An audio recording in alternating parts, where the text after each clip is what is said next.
Good morning my dear students. आज हम लोग chapter 3 economic reform in India since 1991 देखेंगे। ठीक है। अब जैसा कि इस चैप्टर का नाम क्या है, इकोनॉमिक रिफॉर्म, यानी कि कुछ चेंजेस किया गया था। ठीक है। और ये चेंजेस छोटा चेंजेस नहीं, बहुत बड़ा चेंजेस था एज इंडियन इकोनॉमी के पर्सपेक्टिव से। अब ये चेंज करने का जरूरत भाई क्यों पड़ा? तो जैसा अगर आप पिछला चैप्टर जो सेकंड चैप्टर पढ़े होंगे, और अगर नहीं पढ़े हैं तो जाके इसी चैनल में मिल जाएगा आपको सेकंड चैप्टर, उसमें डिटेल में सब बताए थे। हुआ क्या कि 1950 से लेकर के 1990 तक जो भी हम लोग इकोनॉमिक पॉलिसी को चूज करके गवर्नमेंट रन किए, ठीक है, जो इकोनॉमिक सिस्टम को चूज किए थे, वो क्या चूज किए थे? मेनली हम लोग चूज किए थे मिक्स्ड इकोनॉमी मॉडल। किए थे मिक्स्ड इकोनॉमी मॉडल। वो बोलने के लिए मिक्स था, but practically on ground reality पे वो क्या था? वो कंप्लीटली सोशलिस्ट था। सोशलिस्ट जहां पर सब कुछ गवर्नमेंट कंट्रोल में होता है। प्राइवेट सेक्टर को बहुत ही ज्यादा दिक्कत होता था बिजनेस सेटअप खोलने में। ऊपर से लाइसेंसिंग सिस्टम, रिजर्वेशन सिस्टम, बहुत तरह का नौटंकी ड्रामा प्राइवेट सेक्टर को फेस करना पड़ता था। ठीक है। तो भले मिक्स इकोनॉमी बोलने के लिए चूज तो किए थे, बट इन रियलिटी वो कंप्लीटली सोशलिस्ट ही था। ठीक। अब सोशलिस्ट था तो भाई लोग 1950 से लेके 1990 तक अपना इकोनॉमिक सिस्टम को रन किया। अब वो इतना बेकार था कि पूरा का पूरा देश हम लोग का गड्ढा में चला गया। अब जब गड्ढा में चला गया तो उस गड्ढा से उभारने के लिए 1991 में एक चेंजेस किया गया, बहुत बड़ा चेंजेस, जिसको हम लोग क्या बोलते हैं? Economic reform 1991। नहीं तो इसको दूसरा नाम भी है NEP 1991, यानी कि न्यू इकोनॉमिक पॉलिसी 1991। ठीक है। तो ये था चेंजेस, जो चेंजेस किया गया था। अब इसमें न्यू इकोनॉमिक पॉलिसी में मेनली हम लोग तीन प्रकार का मेनली चेंज किया था, जो आपका पूरा इसी चैप्टर पे आपको जो पढ़ना है। एक क्या है? आपका लिबरलाइजेशन, दूसरा आपका प्राइवेटाइजेशन, और तीसरा ग्लोबलाइजेशन। यानी कि इस इकोनॉमिक रिफॉर्म में तीन मेजर चेंजेस किया गया था: लिबरलाइजेशन, प्राइवेटाइजेशन, ग्लोबलाइजेशन। ये क्या होता है सर? नीचे चैप्टर में एक एक करके सबको देखेंगे। ठीक है। अब जैसा आपको ये इंट्रोडक्शन बता दिए, मिक्स्ड इकोनॉमी का बैकग्राउंड भी बता दिए। अब क्राइसिस आया। हालांकि उस समय जो प्राइम मिनिस्टर थे नरसिम्हा राव, और उस समय के जो फाइनेंस मिनिस्टर थे, जो इसको मेनली इंट्रोड्यूस किए थे, वो थे डॉक्टर मनमोहन सिंह। ठीक है। जो पहले हम लोग के प्राइम मिनिस्टर थे, और लेकिन 1991 में वो हम लोग का फाइनेंस मिनिस्टर थे। ठीक है। वही इस इकोनॉमिक रिफॉर्म को लेकर के आए। अब आखिर मेनली हुआ क्या था?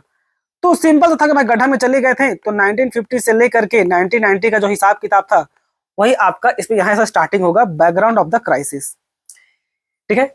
आखिरकार 1950 से लेकर के 1990 तक क्या क्या हुआ, वहीं पर ये यहाँ से मेनली स्टार्ट हो रहा है। बाकी आपका पीछे का बैकग्राउंड तो बता दिए ये सब। अब यहां से देखिए कि भाई आखिर क्या क्या दिक्कत आखिर हम लोग को आ गया था 1990 आने तक। ठीक है। जिसमें सबसे पहला क्या है, देखिए, और ये आपका एग्जामिनेशन पर्पस के लिए बहुत इंपॉर्टेंट क्वेश्चन है। आपका एग्जाम में पूछ सकता है कि why do we need new economic reform? New economic reform का जरूरत क्यों पड़ा 1991 में? या why do we need new economic policy in 1991? ये तो ये जो 4-5 पॉइंट है वो बहुत इंपॉर्टेंट है। ठीक है। आपका एग्जामिनेशन पर्पस के लिए खासकर। तो 1950 से लेकर के 1990 तक गवर्नमेंट जो क्या क्या की, उसका क्या परिणाम है, सो देखिए। सबसे पहला क्या था? High government expenditure. गवर्नमेंट बहुत पैसा खर्च तो की, किस पे? हेविली ऑन डेवलपमेंट और सोशल सेक्टर प्रोग्राम में। ठीक है। डेवलपमेंट में खर्चा की, सोशल सेक्टर में खर्चा की, बट हुआ क्या? वो रिटर्न में कुछ मिला नहीं।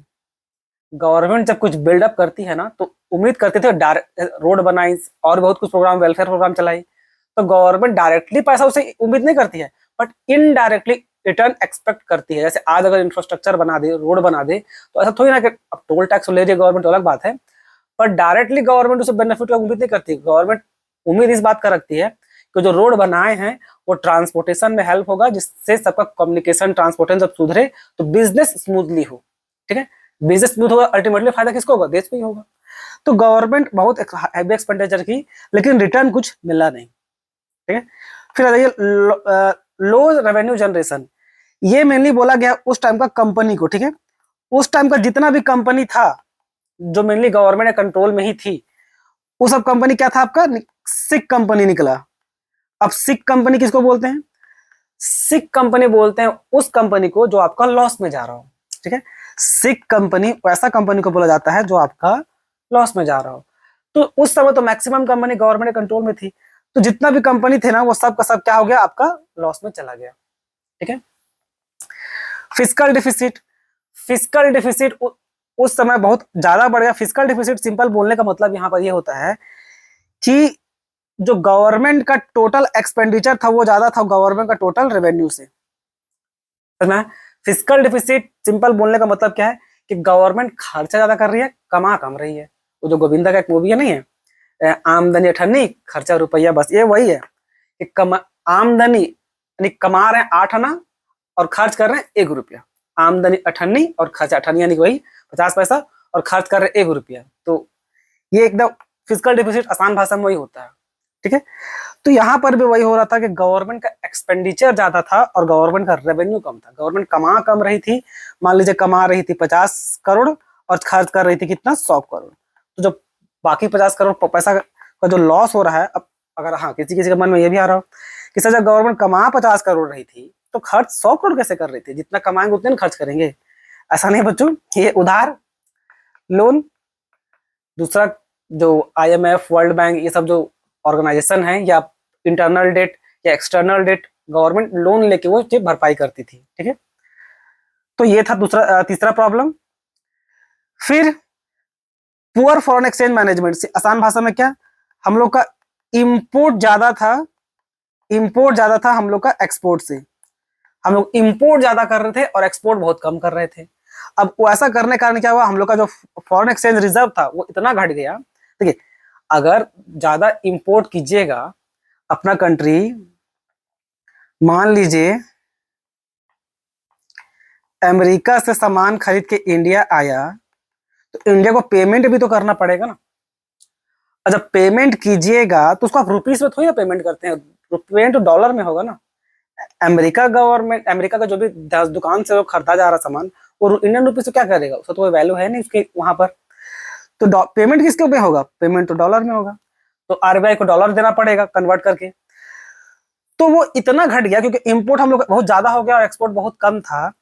तो वो इतना घट गया कि बोला जाता है, उस समय बोला जाता है कि हम लोग का जो फॉरेन एक्सचेंज रिजर्व था वो मात्र 2 वीक का बचा हुआ था। मतलब 2 वीक ही फॉरेन रिजर्व को हम लोग संभाल पाते हैं, जिसमें समझ लीजिए कि जो इंक्लूडिंग जो इसेंशियल आइटम है जैसे पेट्रोल जो हम लोग इंपोर्ट करके मेनली लाते हैं, तो उसको समझिए इस भाषा में भी समझिए कि पूरा कंट्री के पास पेट्रोल खरीद के लाने के लिए केवल 2 सप्ताह का पैसा बचा हुआ था। 2 सप्ताह में पूरा पैसा शॉर्टेज कर जाता है और पेट्रोल भी आप इंपोर्ट नहीं कर पाते। तो इस लेवल का भयंकर क्राइसिस था, ठीक है। तो ये लिखा हुआ है पुअर फॉरेन एक्सचेंज मैनेजमेंट, ठीक। तो इन सब का परिणाम हुआ क्या कि 1980 आते आते तक हम लोग को इसका दिखने लगा था कि भाई जो इन्फ्लेशन है वो बहुत हाई जा रहा है, ठीक है। इन्फ्लेशन हाई जा रहा है, ट्रेड डेफिसिट बहुत ज्यादा आ रहा है, ठीक है। तो ये सब के कारण इन सब से बचने के लिए फिर लास्ट में इंडिया अप्रोच की वर्ल्ड बैंक, जिसको शॉर्ट में IBRD भी बोलते हैं, ठीक है, international bank for reconstruction and development, और IMF यानी कि इंटरनेशनल मॉनेटरी फंड के पास गई और $7 बिलियन का लोन का डिमांड की कि हम लोग को $7 बिलियन का लोन दे दीजिए, ठीक है। तो उसके बदले में वर्ल्ड बैंक और IMF शर्त रखा कि सबसे पहले जो आप जो बोले थे ना आपको 1950 से लेकर के 1990 तक गवर्नमेंट भले मिक्स्ड इकोनॉमिक ऑन पेपर पे चूज की थी, बट रियलिटी में क्या था, वो एकदम सोशलिस्ट था, जहां पर सारा का सारा कंट्रोल गवर्नमेंट के हाथ में था। तो वर्ल्ड बैंक और आपका IMF गवर्नमेंट के सामने शर्त रखी कि आप 3 बैंक बड़ा चेंज कीजिए, और ये 3 बड़ा चीज यही था LPG, यानी कि लिबरलाइजेशन, प्राइवेटाइजेशन, ग्लोबलाइजेशन। ये 3 चीज आपको करना पड़ेगा, तभी जा करके हम आपको लोन देंगे। इंडियन गवर्नमेंट के पास कोई दूसरा ऑप्शन नहीं था, वो ऑलरेडी घुटने पे थी, गड्ढा में थे। जैसा कि बताएं कि हम लोग पास मात्र 15 दिन का ही पैसा बचा हुआ था कुछ एसेंशियल आइटम को इंपोर्ट करने के लिए, जो डॉलर का पैसा, अगर वो खत्म हो जाता तो फिर पेट्रोल भी नहीं चलता, पूरा इकोनॉमी ठप पड़ जाती, पूरा रुक जाती, पैसा ही नहीं था। तो लास्ट में घुटने टेक दिए हम लोग, इंडियन गवर्नमेंट लास्ट में घुटने टेक दी और बोले ठीक है हम ये जो चेंजेस आप करने बोल रहे हैं करेंगे, और वही 3 चेंज आपको पढ़ना है, ठीक है। तो देखिए मेनली बता इकोनॉमिक रिफॉर्म में 2 तरह का न्यू इकोनॉमिक पॉलिसी यानी कि NEP में जो अनाउंस किया गया, एक करेगा स्टेबलाइजेशन मेजर यानी कि short term policy to correct balance of payment deficit, ठीक है, to and control inflation. Balance of payment जैसा माइक्रो इकोनॉमिक्स में आप पढ़े होंगे, बैलेंस ऑफ पेमेंट जहां पर हर चीज का रिकॉर्डिंग होता है, ठीक है, जहां पर आपका विजिबल गुड्स, इनविजिबल गुड्स, आपका जो अलग अलग आइटम सब जो रिकॉर्ड करते हैं इंटरनेशनल जो एक्सपोर्ट इंपोर्ट करते हैं, सिंपल भाषा में जो एक्सपोर्ट इंपोर्ट करते हैं चाहे गुड्स का चाहे सर्विस का, उसका हम लोग रिकॉर्डिंग करते हैं किसमें, बैलेंस ऑफ पेमेंट में। ठीक है, अब बैलेंस ऑफ पेमेंट डिफिसिट में लिखा हुआ इसका मतलब क्या है कि भाई आप इंपोर्ट ज्यादा किए हैं और एक्सपोर्ट कम किए हैं, तभी ना वो डिफिसिट में आ रहा है। तो ये एक चेंज करना था जिसका क्या बोला गया, स्टेबलाइजेशन मेजर, जिसमें आपको बैलेंस ऑफ पेमेंट को ठीक करना था और आपका इन्फ्लेशन को कंट्रोल भी करना था। फिर क्या था, structural reform major. Structural reform major मतलब long term policies aim to improve economic efficiency and international competitiveness, वही यानी कि एलपीजी। ठीक है, this policy broadly categorise in liberalisation, privatisation and globalisation, आसान भाषा में। ठीक है, तो ये था। अच्छा, एक बात जो आपको अगर एमसीक्यू में पूछ दे, आईएमएफ वर्ल्ड बैंक का जिक्र हो गया तो एकदम शॉर्ट में 2 लाइन में बताते हैं, खाली सुन लीजिए। वर्ल्ड बैंक जो लोन देती है ना, इसके पास लोन हम लोग लेने जाते हैं क्या, इसके लिए जो लोन ले जाते हैं वो क्या, आपका डेवलपमेंट पर्पस के लिए। किसके लिए, डेवलपमेंट पर्पस के लिए, याद रखिएगा। आईएमएफ के पास जाया जाता है क्या, जब आपका बैलेंस ऑफ पेमेंट डिफिसिट हो। बैलेंस ऑफ पेमेंट क्या, डिफिसिट हो, आपका बैलेंस ऑफ पेमेंट खराब हो, आसान भाषा में आप इंपोर्ट बहुत ज्यादा कर रहे हैं और एक्सपोर्ट बहुत कम कर रहे हैं। ठीक है, जिसके कारण आपका फॉरेन एक्सचेंज रिजर्व पूरा घट गया है, उसको आपको ठीक करने के लिए वो लोन लेने जाइएगा तो आईएमएफ, बस इतना ही बताएंगे और नहीं, आगे बढ़िए। अब देखिए यहां से आगे आपका वो एलपीजी, लिबरलाइजेशन। लिबरलाइजेशन बोलने का सीधा सीधा बस इतना मतलब था कि चीजों को आसान करना है, बिजनेस को आसान करना था। जितना भी प्राइवेट सेक्टर के लिए नौटंकी ड्रामा जो गवर्नमेंट लगा के रख दी थी, उन सब को क्या करना था, लिबरल करना था, इजी बनाना था कि बिजनेस सेटअप करने में, इंडिया में खोलने में सुविधा हो, आसानी हो। तो वही चीज लिखा हुआ चलेगा, करके देखते हैं। Liberalisation means reducing government control and allowing market forces to play a bigger role. जैसा आपको बताएं कि भाई जो गवर्नमेंट जो कंट्रोल करके बैठ गई थी, तो उसको कम करके प्राइवेट सेक्टर को भी मौका देना था। ठीक है, तो इसी में क्या क्या गया, क्या क्या की गवर्नमेंट लिबरलाइजेशन में, सबसे पहले क्या है, डीरेगुलेशन ऑफ इंडस्ट्रियल सेक्टर, यानी कि जो इंडस्ट्रियल सेक्टर जो गवर्नमेंट कंट्रोल में थी उसको डीरेगुलेट कर दिया, मतलब कम कर दिया। कैसे कैसे की देखिए, सबसे पहला क्या है, एबोलिशन ऑफ इंडस्ट्रियल लाइसेंसिंग, यानी कि जो लाइसेंस सिस्टम था, बहुत सारी चीज के लिए लाइसेंस लेना पड़ता था, उसको गवर्नमेंट खत्म कर दी। Licensing was remove for all but few hazardous or strategically important industry like alcohol, cigarette, chemical, explosive drugs, यानी कि कुछ सेक्टर को छोड़ के जो इंपॉर्टेंट जो गवर्नमेंट को लगा कि इसको ओपन अभी करना ठीक नहीं है, उसको गवर्नमेंट ओपन नहीं की, और बाकी जितना भी चीज था उसको ओपन कर दी। तो कुछ किसको नहीं की थी, रिमूव ऑल बट फ्यू यानी कि हजार्डियस और स्ट्रेटेजिकली इंपॉर्टेंट इंडस्ट्री, जैसे कि क्या, अल्कोहल, इन सबको नहीं की थी, alcohol, cigarette, chemical, explosive drugs, ये सबको, बाकी सबको लाइसेंसिंग सिस्टम से हटा दी। डी रिजर्वेशन ऑफ इंडस्ट्री, अब डी रिजर्वेशन भी क्या गया, मतलब पहले कुछ देखे होंगे था ना, अलग अलग वो category A, category B, category C, जो सेकंड चैप्टर में आप पढ़े होंगे। ठीक है, वो भी हटा दी गवर्नमेंट, यानी बहुत कम कर दी, पूरे तो हटाई नहीं, बहुत कम कर दी। जैसे क्या, the number of industry reserve exclusively for private sector was drastically reduce, जैसे पहले बहुत सारा था, अब कितना है, अब मात्र 2 है। जैसे क्या, only atomic energy and certain railway activities where reserve, केवल 2 को रखा गया अभी प्रेजेंट टाइम में एटॉमिक एनर्जी, रेलवे और एक्टिविटीज और रिमेन रिजर्व। उस समय जो था 3 ठो था, एक एटॉमिक एनर्जी, रेलवे और डिफेंस, ये 3 था। ये करंट टाइमिंग में, अभी प्रेजेंट टाइमिंग में केवल 2 है। अभी प्रेजेंट टाइमिंग में एक आपका एटॉमिक एनर्जी और दूसरा क्या आपका इंडियन रेलवे। लेकिन 1991 में जब रिफॉर्म में चेंज किया गया था ना, उस समय 3 था, एक डिफेंस था, एक एटॉमिक एनर्जी था और एक आपका रेलवे था। और अभी तो गवर्नमेंट बात कर रही है कि एटॉमिक एनर्जी जो रिजर्व किया गया उसमें भी प्राइवेट सेक्टर को बुलाया जाएगा, यानी कि इसको भी रिजर्व से हटाना चाह रही है। अभी कुछ दिन पहले का ही न्यूज है। ठीक है, चलिए आगे देखते हैं। फिर D reservation for small scale industry, जो स्मॉल स्केल इंडस्ट्री के जो बहुत चीज रिजर्व किया गया था उसको भी कम कर दिया है। Many item previously reserve for SSI यानी कि स्मॉल स्केल इंडस्ट्री वे डी रिजर्व, बहुत सारा रिजर्व किया गया था वो भी कम कर दिया गया। प्राइस कंट्रोल रिमूवल, यानी कि market forces were allowed to determine the price most of the product. पहले मैक्सिमम जो है प्राइस कंट्रोल गवर्नमेंट करती थी, ठीक है, मैक्सिमम का। बाद में इसको अपने मार्केट फोर्सेस से डिसाइड करने के लिए बोल दिया गया। अब मार्केट फोर्सेस से बोलने का मतलब क्या हो गया, आपका प्राइस मैकेनिज्म के द्वारा अब प्राइस जो है डिसाइड होगा। अब प्राइस मैकेनिज्म मतलब क्या, प्राइस मैकेनिज्म बोलने का मतलब क्या हो गया, आपका forces of demand and supply, यानी कि डिमांड और सप्लाई के आधार पे आप प्राइस डिसाइड होगा। वो ग्राफ बनाते हैं ना माइक्रो इकोनॉमिक्स में, आप सीखे होंगे, ये डिमांड और ये आपका सप्लाई, ये जहां पर इंटरसेक्ट करेगा वहीं पर आपका कि इतना प्राइस है भाई, इतना क्वांटिटी बिकेगा, यानी कि इस प्राइस पे सामान बिकेगा। ठीक है, तो ये था आपका प्राइस कंट्रोल रिमूवल बोलने का मतलब। ठीक है, तो ये इतना तरह का डीरेगुलेशन की थी। आपका इंडस्ट्रियल लाइसेंसिंग हटा दी, रिजर्वेशन हटा दी, आपका इंडस्ट्री में, आपका स्मॉल स्केल इंडस्ट्री में, फिर आपका प्राइस मैकेनिज्म गवर्नमेंट ओपन कर दी। अब फाइनेंशियल सेक्टर में क्या रिफॉर्म किया गया सो देखिए। पहले रिजर्व बैंक जब इंडिया थी ना, वो बहुत स्ट्रिक्ट हुआ करती थी। ठीक है, तो उसको स्ट्रिक्टनेस को थोड़ा कम कर दिया गया और उसको रेगुलेटर से फैसिलिटेटर बनाया गया। एक इकोनॉमिक रिफॉर्म तो ये, क्योंकि आपको पता होगा फाइनेंशियल सेक्टर यानी कि मॉनेटरी पॉलिसी, जो मॉनेटरी पॉलिसी होता है ना, जो पैसा से लेके जो काम धाम होता है उसको देखभाल कौन करती है? उसको देखभाल करती है आरबीआई। ठीक है, जो क्या बोलते हैं मॉनेटरी पॉलिसी यानी फाइनेंशियल सेक्टर रिफॉर्म में। और एक होता है आपका फिस्कल पॉलिसी। फिस्कल पॉलिसी, इसको देखभाल कौन करती है? इसको केवल गवर्नमेंट ऑफ इंडिया सीधा कंट्रोल करती है। ठीक है, लेकिन मॉनेटरी पॉलिसी को मेनली आरबीआई करती है। ठीक है, तो फाइनेंशियल सेक्टर में भी जो रिफॉर्म किया गया वही था कि भाई आरबीआई को जो पहले एकदम स्ट्रिक्ट रेगुलेटर हुआ करती थी उसको बाद में फैसिलिटेटर बना दिया गया। एक चीज तो ये। प्राइवेट बैंक स्टैब्लिश किया गया। Private banks like private sector banks, Indian and foreign, were allowed the foreign investment limit in banks were raised to 74%। ठीक है, जो इन्वेस्टमेंट का लिमिट था उसको बढ़ा कर कितना कर दिया गया? 74%। Branch expansion, bank meeting certain condition were given freedom to open new branch without RBI approval, यानी कुछ बैंक को खास अप्रूवल दिया गया कि बिना आरबीआई के अप्रूवल के भी आप अलग अलग ब्रांच खोल सकते हैं। ठीक है, entry of foreign institutional investment, यानी कि फॉरेन पोर्टफोलियो इन्वेस्टमेंट दो तरह का है। एकदम शॉर्ट में सुनिए, एमसीक्यू में पूछ दे इसलिए, एफडीआई और एक एफपीआई या एफआईआई। ठीक है, foreign domestic investment, foreign direct investment, foreign direct investment, domestic नहीं, फॉरेन डायरेक्ट इन्वेस्टमेंट।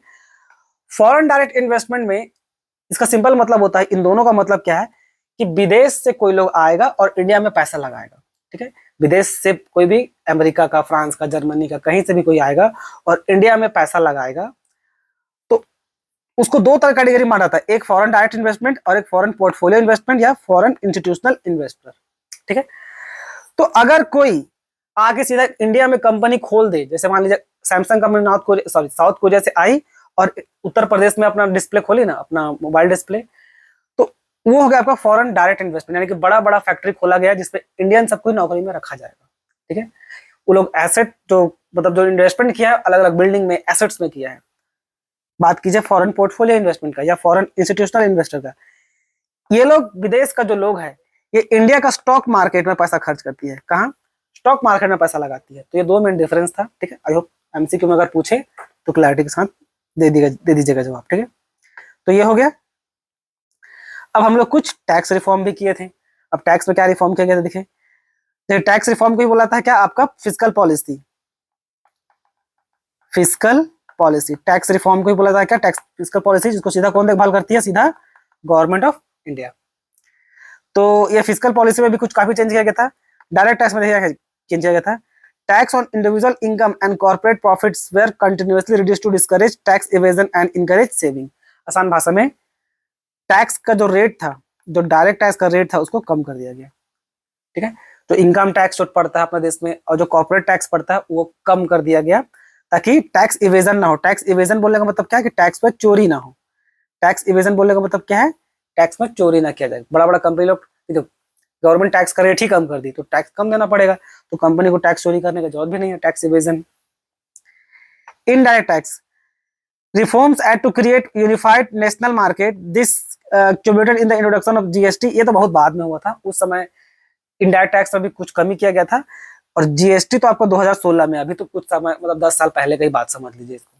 ठीक है, फिर जीएसटी इंट्रोड्यूस किया गया आपका one nation one tax and one market का कॉन्सेप्ट के तहत कि भाई पूरा एक नेशन रहेगा, हर एक नेशन का एक टैक्स और एक ही मार्केट रहेगा, इस टाइप का ये बोला जाता है। ठीक है, simplification, procedure were simplified and tax, एक सेकेंड ना, ये थोड़ा जूम हो गया था, टैक्स में थे, ये रहा simplification. Procedure were simplified and tax rate were lower to the improve compliance, यानी कि बिजनेस प्राइवेट सेक्टर लोग बहुत आसानी से खोल सके, उसके लिए जो प्रोसीजर था, रूल रेगुलेशन था, उसको बहुत सिंपल बनाया गया, टैक्स रेट को भी कम किया गया, ये सब गवर्नमेंट चेंजेस की थी। अब फॉरेन एक्सचेंज रिफॉर्म में क्या हुआ था, हम लोग इंडियन रुपी को डी वैल्यू किए थे 1991 में। अब डी वैल्यू करने से क्या होगा, डी वैल्यू करने से क्या होगा कि हम लोग का एक्सपोर्ट बढ़ेगा। आई होप एक्सपोर्ट बढ़ेगा। आई होप हम मान के चलते हैं कि मैक्रो इकोनॉमिक्स में जो फॉरेन एक्सचेंज चैप्टर है उस पर पढ़े होंगे, छोटा सा देख लीजिए खाली।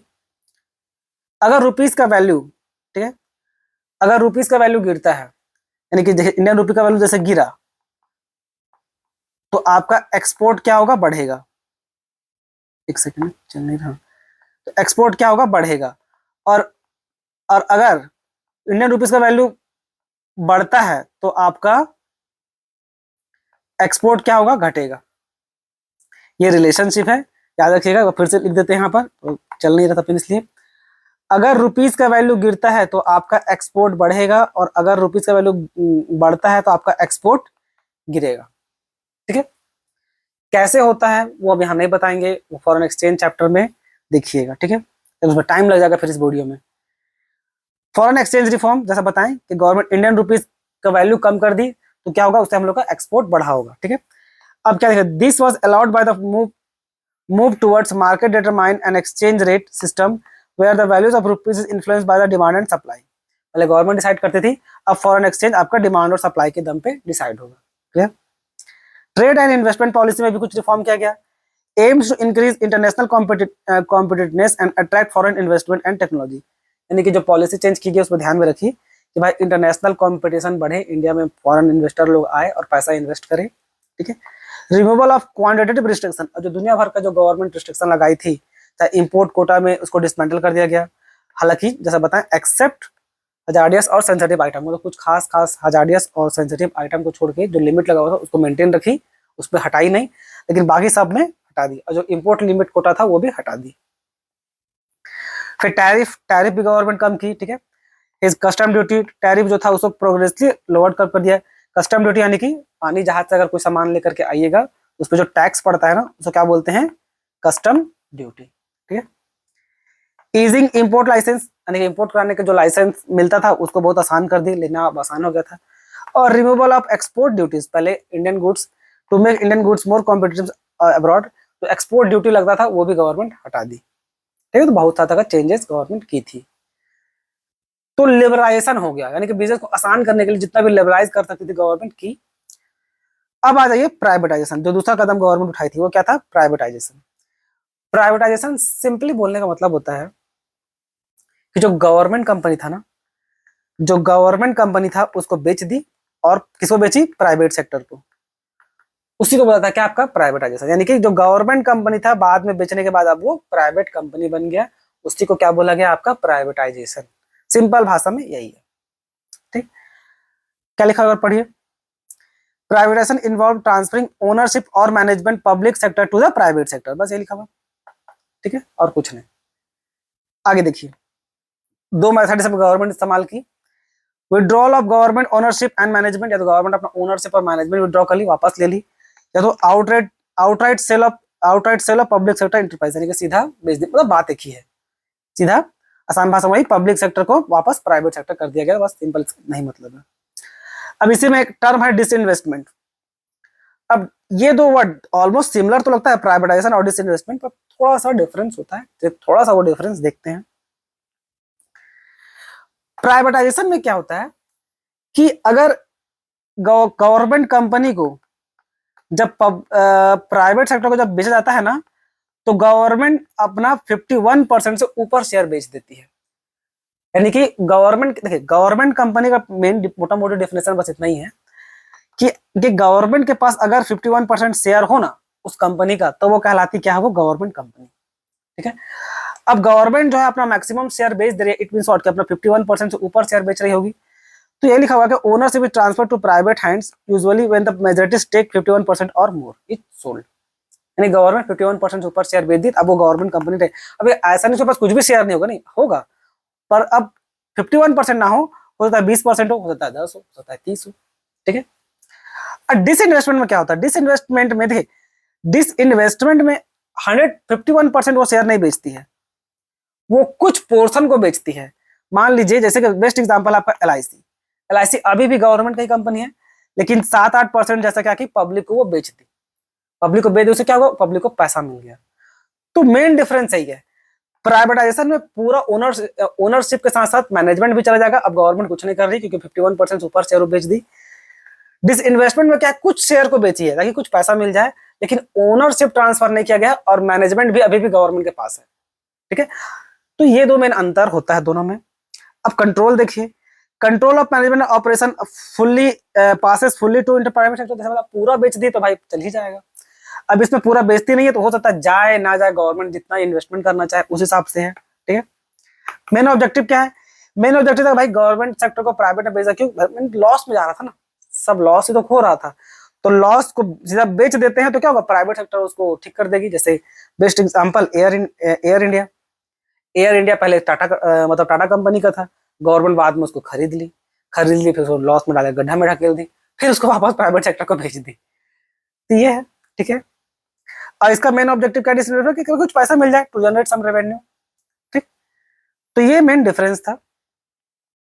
अब यहाँ आ जाइए, ये आपका एनसीईआरटी का होता नहीं, बॉक्स में लिखा रहता है डू यू नो करके, तो ये है नवरत्न। नवरत्न कंपनी को लेकर के है, हम वैसे शॉर्ट वीडियो में भी बताए थे। नवरत्न कंपनी, देखिए 9+9+ रत्न, ऐसे इसका अगर संधि विच्छेद कीजिएगा तो ऐसे निकल के आएगा 9 जोड़ रत्न, यानी कि 9 रत्न, 9 ठो जेम्स को बोला जाता है नवरत्न। अब 9 रत्न में अभी का डेट में 26 कंपनी है, जबकि होना कितना चाहिए था, 9 रत्न। तो इसका छोटा सा हिस्ट्री जो बताए थे कि दरअसल क्या है, यहाँ भी सुन लीजिए। 1950 से लेकर के 1990 तक बहुत सारा कंपनी जो थी सबका सब लॉस में चली गई थी, जैसा आपको बताया मैक्सिमम लॉस मेकिंग कंपनी निकली, यानी सिक कंपनी निकली।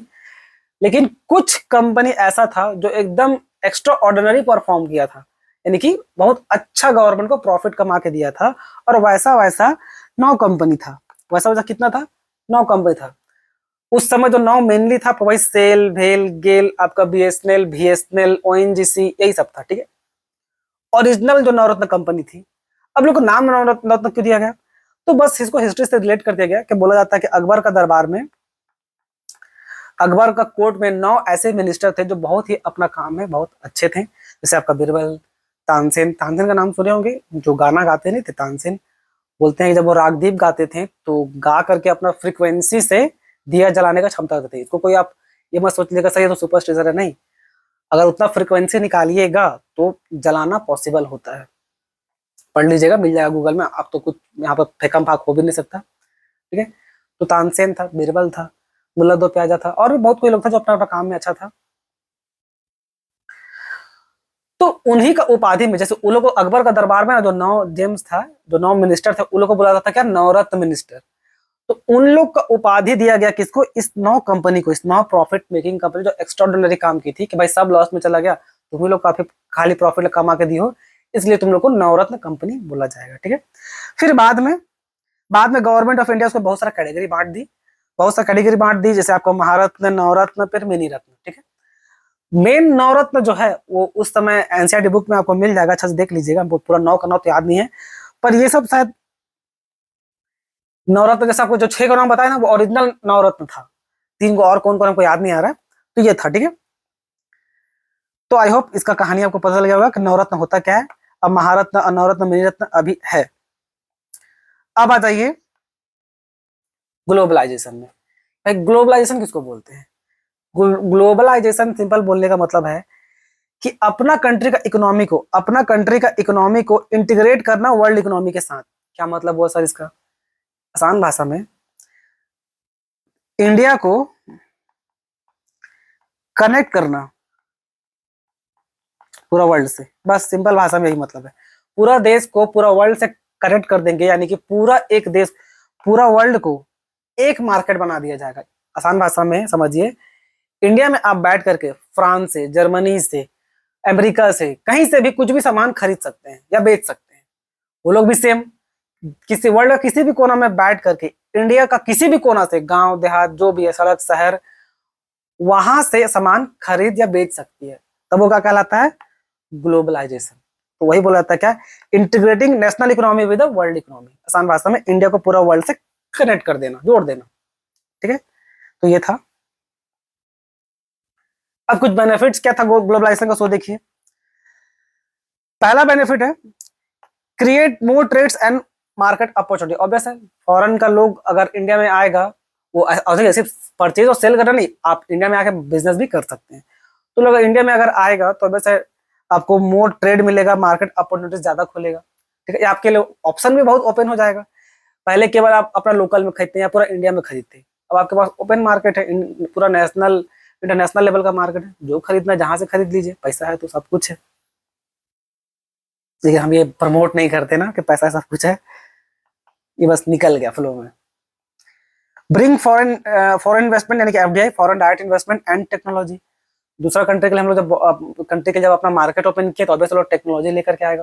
जैसे कि आपका हीरो होंडा, हम लोग जो गाड़ी देखते हैं होंडा टेक्नोलॉजी अपना दिया, मारुति सुजुकी भी था उसी का था, और बहुत कुछ आया, कंप्यूटर से लेकर के बहुत सारा चीज है।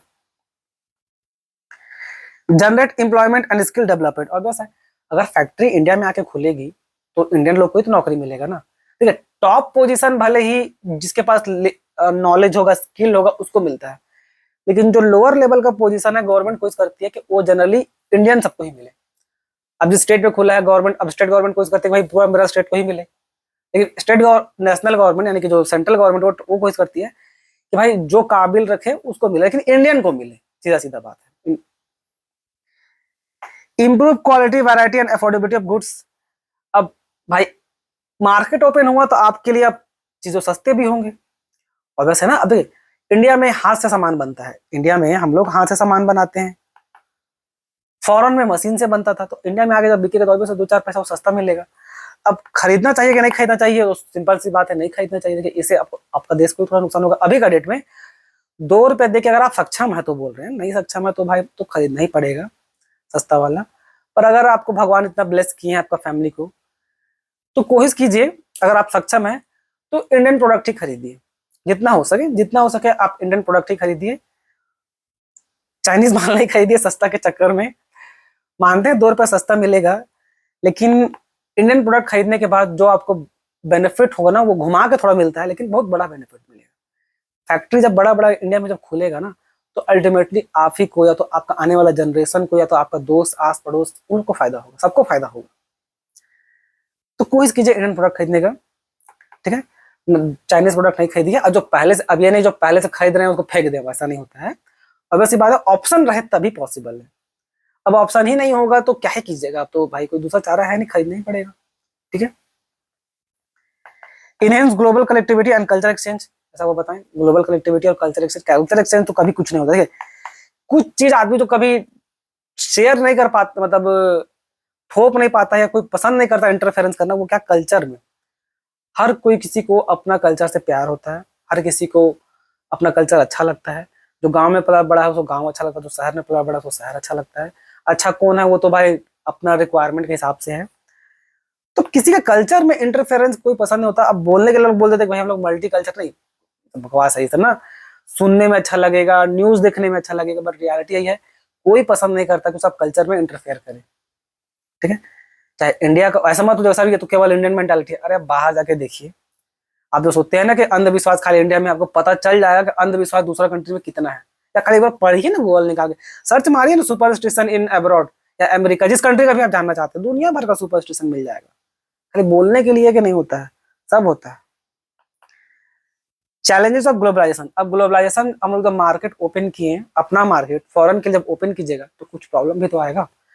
प्रॉब्लम क्या आया कि भाई पब्लिक को तो चलिए वैरायटी ऑफ गुड्स मिला, अलग अलग साबुन मिल गया आपको, लाइफ बॉय से लेकर के डव, लक्स, सब कुछ। लेकिन जो छोटा छोटा जो बिजनेसमैन था, जो इंडियन का था, उसको तो बहुत नुकसान हुआ ना, क्योंकि वो इतना सक्षम नहीं है कि वो बड़ा जाइंट कंपनी को टक्कर दे सके। तो बोलेगा उससे हमको क्या लेना देना है, क्योंकि बोले ना इनडायरेक्टली घुमा फिरा के आप ही को फर्क पड़ेगा। इंडियन प्रोडक्ट खरीदिएगा तो इंडियन फैक्ट्री खुलेगा, वो इंडिया में खुलेगा, इंडिया में नौकरी देगा। ठीक है, तो लोकल इंडस्ट्री को बहुत टफ कंपटीशन फेस करना पड़ा, जो उन लोगों का बक्स में था भी नहीं, पर फिर भी वो लोग किस तरह से किया। बेनिफिट्स आर अनइवन, यानी कि डेवलप कंट्री को ज्यादा, डेवलप कंट्री गेन मोर।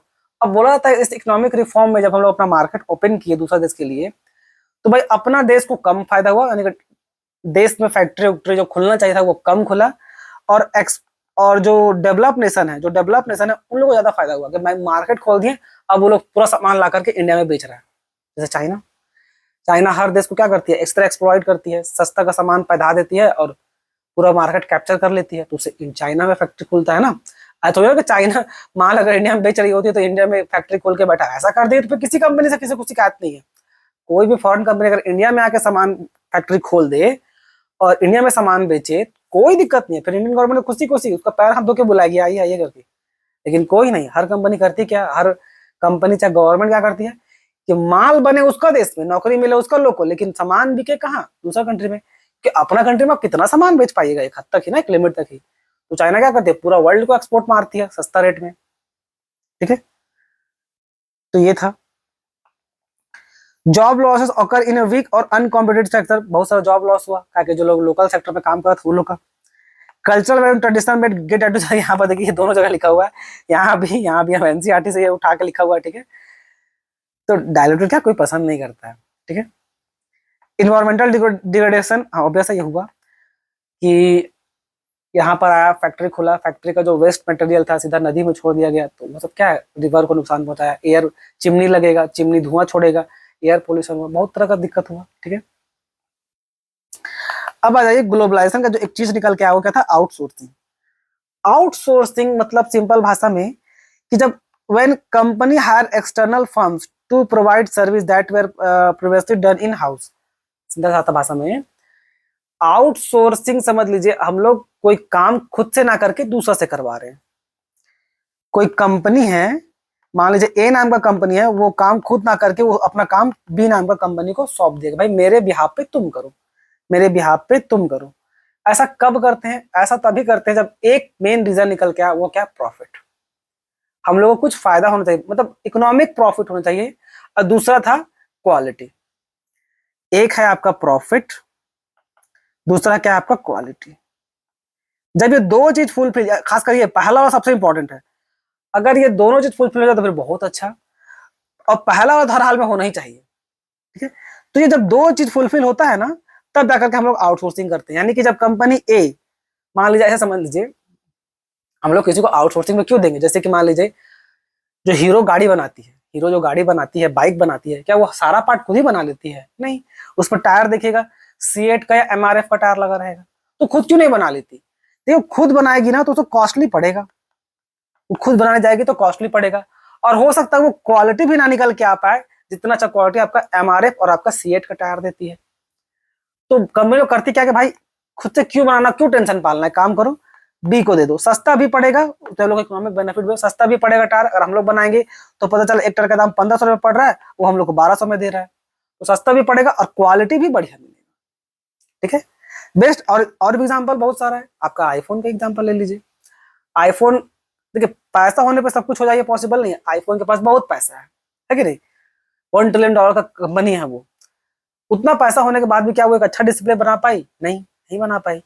वो डिस्प्ले कहाँ से खरीदती है, वो डिस्प्ले सैमसंग से खरीदती है। ठीक है, तो क्वालिटी के लिए क्या रिसर्च डेवलपमेंट करना पड़ता है, वो रातों रात थोड़ी ना हो जाएगा, पैसा होने पे थोड़ी ना आप सब कुछ आ जाएगा।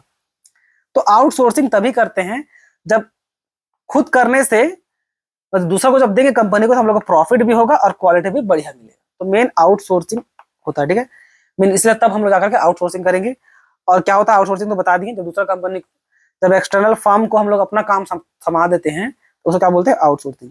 इंडिया में आउटसोर्सिंग नहीं होता, क्यों, क्योंकि भाई यहाँ पर स्किल्ड मैन पावर भी है, अनस्किल्ड भी है, और दूसरा क्या है, सस्ता भी है, चीप भी पड़ता है। हम लोग ऑब्वियस है, लेबर भी सस्ता पड़ता है और आपको स्किल्ड लेबर भी मिल जाएगा, दोनों स्किल्ड लेबर भी मिलेगा और आपको सस्ता भी पड़ेगा। बीपीओ यानी कि बिजनेस प्रोसेसिंग आउटसोर्सिंग के फुल फॉर्म याद रखिएगा, बीपीओ। ठीक है, बिजनेस प्रोसेसिंग आउटसोर्सिंग।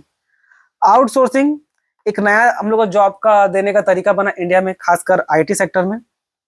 ठीक है, मेन आईटी सेक्टर में हम लोग को काफी जॉब मिला, जो देखिए यहाँ पर दिया होगा, ये outsourcing means the companies are hire external service provider to perform task such as customer support, accounting और आईटी सर्विस। इसमें हम लोग बहुत अच्छे हैं आईटी सर्विस में, इसीलिए आज का डेट में बैंगलोर को क्या बोलते हैं, silicon valley, silicon valley of India, silicon valley of India. हालांकि सिलिकॉन वैली अमेरिका में है, बट बैंगलोर आईटी इंडस्ट्री में बहुत अच्छा है, हम लोग वहाँ पर बहुत ज़्यादा आईटी सर्विस भी प्रोवाइड करते हैं, तो इसलिए उसको नाम क्या दिया गया, सिलिकॉन वैली ऑफ इंडिया। ठीक है, इसे बहुत ज़्यादा जॉब मिला और इकोनॉमिक बेनिफिट मिला, सो लिखा हुआ है। अब आ जाइए role of WTO, world trade organisation, किसी काम का नहीं है बस, लेकिन पढ़ना है, किसी काम का है नहीं है, पढ़ना है खाली। स्टैब्लिश 1995 में स्टैब्लिश हुआ था, किसको रिप्लेस किया था, गैट को। अब गैट क्या है, पहले ना इंटरनेशनल ट्रेड होने के लिए, यानी कि एक कंट्री को दूसरा कंट्री के साथ जब हम लोग एक्सपोर्ट इंपोर्ट करते थे ना, तो उसमें कुछ नियम कानून, कुछ पॉलिसी बनाया गया था, जिसको बोला गया था क्या, general agreement trade and tariff. ठीक है, ये क्या पूछेगा नहीं, बस फुल फॉर्म बता दिया, उतना भी बहुत है, general agreement on trade and tariff. तो ये मेनली WTO स्टैब्लिश हुआ था कि भाई इसको हटाया गया और इसके जगह कौन आया, WTO। अब ये देखभाल करेगी, बोलने के लिए रियलिटी में कुछ नहीं होता है, सच बता रहे हैं। अभी ट्रम्प इतना सारा टैरिफ ठोक दिया अलग अलग कंट्री पे, तो क्या उससे पूरा कंट्री का डिस्टर्बेंस नहीं हुआ, कितना सारा कंट्री में इन्फ्लेशन नहीं आया, क्या WTO कुछ की, कुछ नहीं कर पाई। चाइना भी दुनिया भर का ऐप बैन करके रखा है, क्या WTO कुछ कर पाता है, कुछ नहीं कर पाता है। WTO बोलता है कि सब्सिडी मत दीजिए, इंडियन गवर्नमेंट अपना फार्मर को सब्सिडी देगी, और देना भी पड़ेगा, देना भी पड़ेगा। कुछ कर पाया, कुछ नहीं कर पाता, ये बस पेपर में जो पढ़ना है वही पढ़ लेते हैं, चलिए, और ये काम का कुछ है नहीं। It provides a platform to establish rules and reduce barriers for international trade। जैसा बताएं, WTO का मेन पर्पस क्या है कि एक कंट्री दूसरा कंट्री के साथ स्मूथली एक्सपोर्ट इंपोर्ट कर सके, यानी कि इंटरनेशनल ट्रेड करे, इसलिए उसको एस्टैब्लिशमेंट किया गया था, ताकि एक कंट्री दूसरा कंट्री के साथ फ्रेंडली एक्सपोर्ट इंपोर्ट कर सके। अब जो फंक्शन है WTO का, वही देखिए, चलिए पढ़ते हैं, आपको समझ में और अच्छा से आएगा।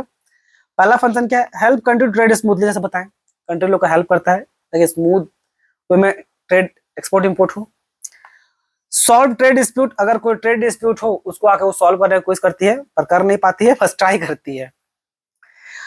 रिड्यूस ट्रेड बैरियर, अलग अलग ट्रेड बैरियर जो गरीब थे, WTO अपना पावर दिखाता है पुअर कंट्री सबको, पुअर कंट्री सबको, या जो लेस डेवलपिंग कंट्री है वो लोग को, तो थोड़ा सा भी पावर में आता है ना। देखिए ये वेस्टर्न WTO जितना भी डेवलप कंट्री है, जितना भी वेस्टर्न कंट्री, कुछ नहीं बोलती है, वहां पास बस चुपचाप रहती है, लेकिन पुअर कंट्री को ज्ञान झाड़ेगी, डेवलपिंग कंट्री को ज्ञान झाड़ेगी, दुनिया भर का, इंडिया को, चाइना को, हम लोग को ज्ञान झाड़ती है, और लोग कुछ नहीं बोलता है।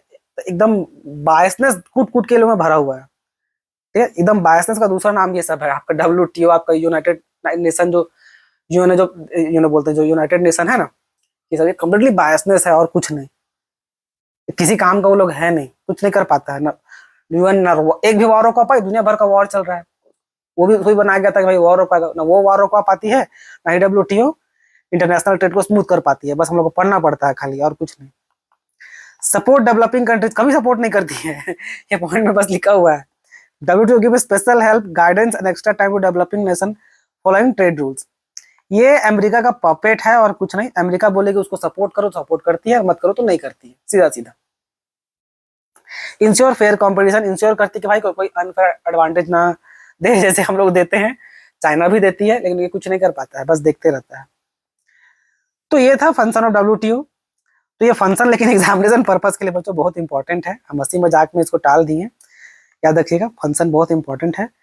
एक स्मूथ ट्रेड होता है, डिस्प्यूट सेटलमेंट होता है, ट्रेड बैरियर जितना भी जो रुकावट आ रहा है उसको कम करती है, डेवलपिंग कंट्री को सपोर्ट करती है, और एक फेयर कंपटीशन भी हेल्प करती है। ठीक है, हंसी मजाक में हम टाल तो दिए, लेकिन एग्जाम में पूछ देता है। ठीक है, ग्लोबल फुटप्रिंट, ये आपका उसमें था, बॉक्स में था।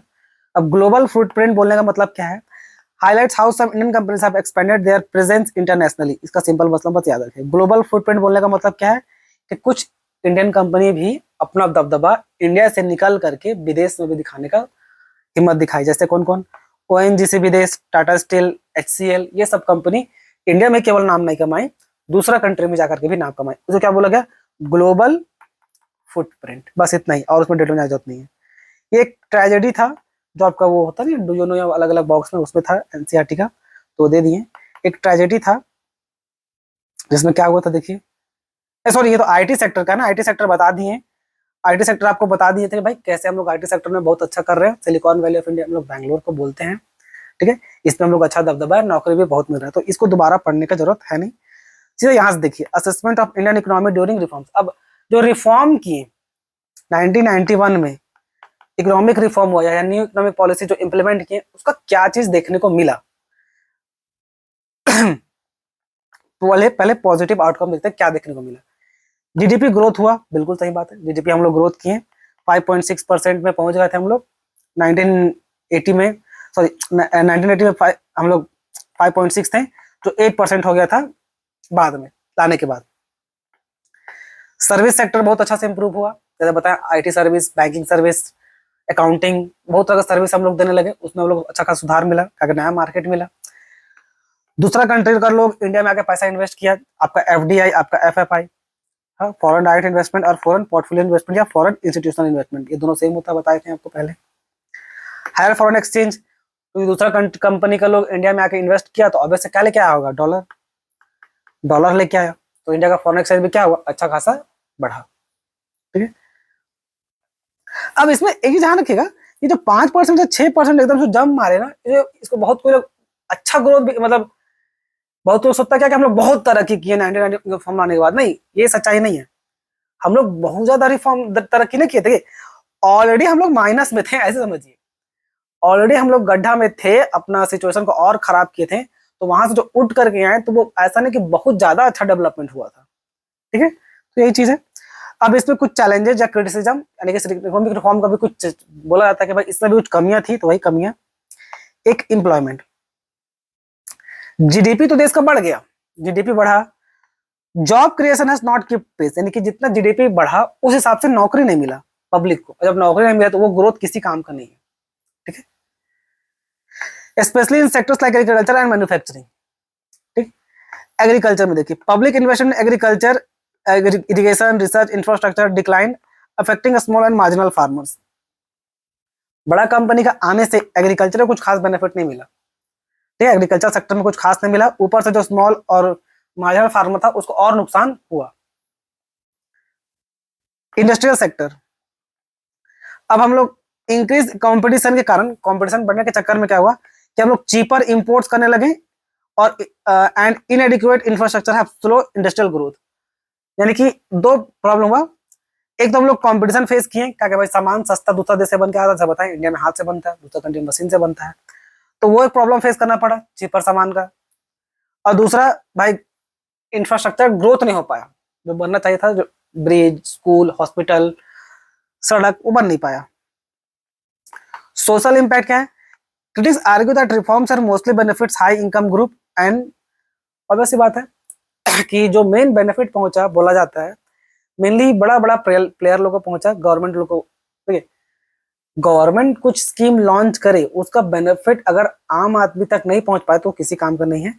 ये गरीब तक नहीं पहुंच पाया, पहुंच पाया किसके पास, जो उसको एक्सेस करने में सक्षम था, यानी कि मिडिल क्लास से ऊपर वाला लोग, वो लोग को ज्यादा फैमिली हुआ, मतलब मेनली बिजनेसमैन सबको ज्यादा फायदा हुआ।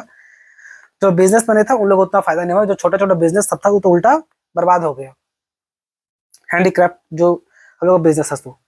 और ये ट्रेजेडी, किस ट्रेजेडी का उस समय हम बात कर रहे थे, ये ट्रेजेडी में क्या था, ये ट्रेजेडी क्या था कि रियल लाइफ एग्जांपल है आंध्र प्रदेश से, way change in power sector policy led to sharp increase electric tariff, यानी कि बिजली का बिल बहुत बढ़ा। ठीक है, चेंजेस करने कारण, तो for powerloom worker whose wages depend upon production which in turn depend upon electricity, this resulted in severe hardship, so much so that 50 workers ended their life। ये याद रखिएगा, ये स्ट्रेटजी बोला जाता है कि भाई जो पावर सेक्टर पॉलिसी में जो चेंजेस किए, ठीक है, तो उसे इलेक्ट्रिक, एक तो led to increase sharp electricity tariff for powerloom worker, जो इस सेक्टर में जो काम करता था ना, जो इसमें जो डेली मजदूरी खटता था, ठीक है, जब डेली मजदूरी समझते, तिहाड़ी पे जो मजदूरी खाता, तो रोज कमाओगे तो रोज खाओगे वाला, रोज कमा रहा तो रोज खा रहा, नहीं तो कहाँ से खाएगा इस टाइप से। तो इस पावरलूम में जो लोग काम करता था, वो लोग जब नौकरी चला गया तो लोग इतना फ्रस्ट्रेट हो गया कि जिसमें से 50 लोग सुसाइड कर लिया। तो ये स्ट्रेटजी को बोला जाता है, एक ट्रेजेडी था जो इसके कारण हुआ, आपका रिफॉर्म के कारण। ठीक है, क्योंकि बिजली में फिर प्राइवेट सेक्टर में जब एंट्री मारा तो इस तरह का दिक्कत हुआ हम लोग को। तो ये कुछ था, और बाकी तो आपको हम सब कुछ बता दिए इस चैप्टर में। आई होप आपको वीडियो अच्छा लगा हो। धन्यवाद।